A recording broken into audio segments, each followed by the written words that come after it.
మీరు వస్తున్న విషయం తెలిసి నా భర్తని కూడా మీరు వచ్చే లోపే రాజశేఖర్ సారి చంపించాడమ్మా.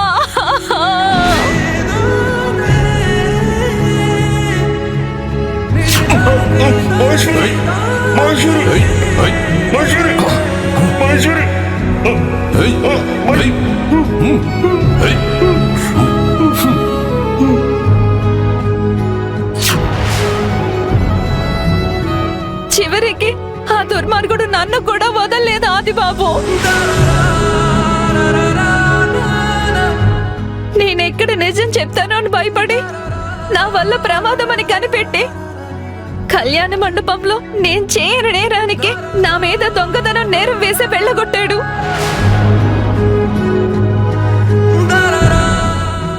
ఆ తర్వాత నన్ను చంపడానికి కారుతో గుద్దించాడు.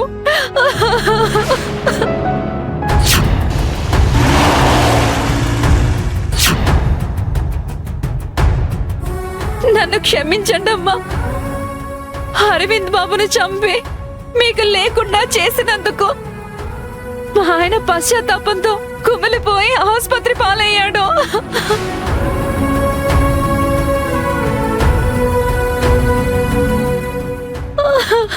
ఆ దేవుడు మాకు శిక్ష విధించాడమ్మా. ఇప్పుడు కూడా ఈ నిజం మీకు చెప్పకపోతే ఆ దేవుడు మమ్మల్ని క్షమించడు. ఈ నిజాలు చెప్పడానికి మిమ్మల్ని ఇక్కడికి రమ్మన్నాను. నన్ను క్షమించండి అమ్మా.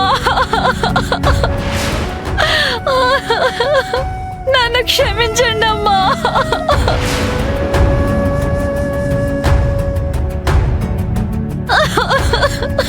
నీకు ఎప్పుడు గతం గుర్తుకొస్తుందా, నిజం ఎప్పుడు తెలుస్తుందా అని మేమిద్దరం 1000 కళ్ళతో ఎదురు చూస్తున్నాం. ఇప్పుడు ఆ రోజు వచ్చింది. నాకు గతం గుర్తుకు రాగానే కళ్ళ ముందు మీరిద్దరే మెదిలారు.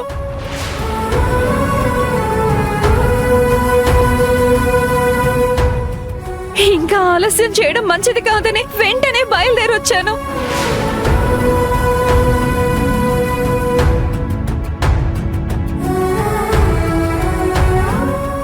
నాకు ప్రాణంతో సమానమైన మా అన్నయ్యని చంపిన ఆ రాజశేఖర్ని ఊరికే వదలను. ఇప్పుడే వెళ్ళి వాడు అంతు చూస్తాను. ఆది ఆగు, వద్దు. హే, ఏం మాట్లాడుతున్నావు పవి? ఆ రాజశేఖర్ అన్నయ్యని చంపాడన్న నిజం తెలిసిన తర్వాత కూడా ఆ నీచుడిని వదిలేయమంటావా? వదిలేయమనట్లేదు, అవకాశం కోసం ఎదురు చూద్దామంటున్నాను. ఇప్పటికే లేట్ అయింది పవి. ఆవేశపడ కాది. మన ఇన్ని రోజుల అనుమానం ఈ రోజు నిజమైంది. ఆ రాజశేఖర్ అంత మంచివాడేం కాదు. మనం వెళ్లి చెప్పగానే పశ్చాత్తాపడి నిజం ఒప్పుకోవడానికి. మళ్ళీ ఏదో ఒక మాయ చేసి బయటపడి తప్పు మన వైపే తోస్తాడు. కాబట్టి మనం వేసే ప్రతి అడుగు ఆలోచించి వేయాలి, లేదంటే అంతా రివర్స్ అవుతుంది. మీకు చెప్పేంత దాన్ని కాదు గాని ఆ రాజశేఖర్ ఎంత దుర్మార్గుడో తెలుసు కాబట్టి చెప్తున్నాను. పవిత్రమ్మ చెప్పినట్టు తొందరపడకండి ఆదిబాబు. ఆది చెప్పేది విను.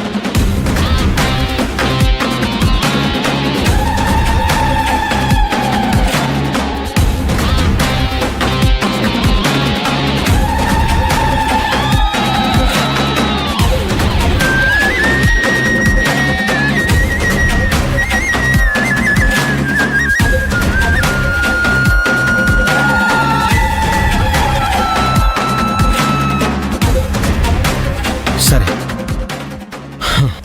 నువ్వన్నట్టే చేద్దాం.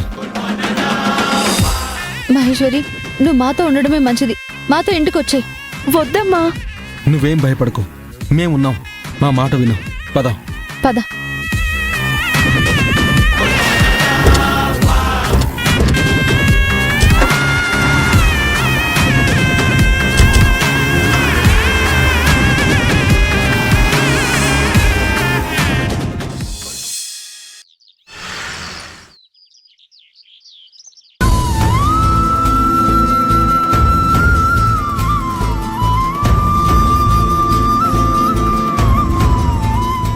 ఆది పవిత్ర ఇద్దరూ ఇంట్లో లేరు.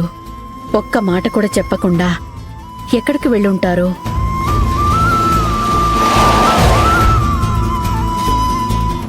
వాళ్ళు వచ్చినట్టున్నారు. అమ్మయ్యా, మొత్తానికి ఇద్దరు ఒకటైపోయారు. ఉదయాన్నే ఇద్దరు ఎక్కడికి వెళ్ళారు?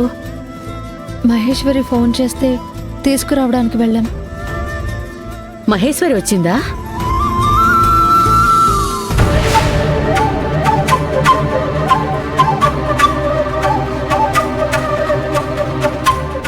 మహేశ్వరి, బాగున్నావా? పిల్లలు ఎలా ఉన్నారు? బాగా చదువుతున్నారా? బాగున్నారమ్మా. మహేశ్వరి ఇవాల్టి నుంచి మన ఇంట్లోనే ఉంటుంది సీతమ్మ. నీకు అన్ని పనుల్లో సాయం చేస్తుంది. సరేరా, నువ్వు ప్రత్యేకంగా చెప్పాలా? మహేశ్వరి, నువ్వు లోపలికి వెళ్ళు.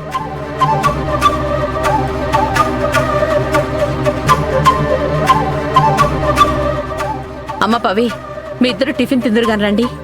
నాకిప్పుడు వద్దు సీతమ్మ. ఆది, నూరా. నాకు కూడా వద్దు సీతమ్మ.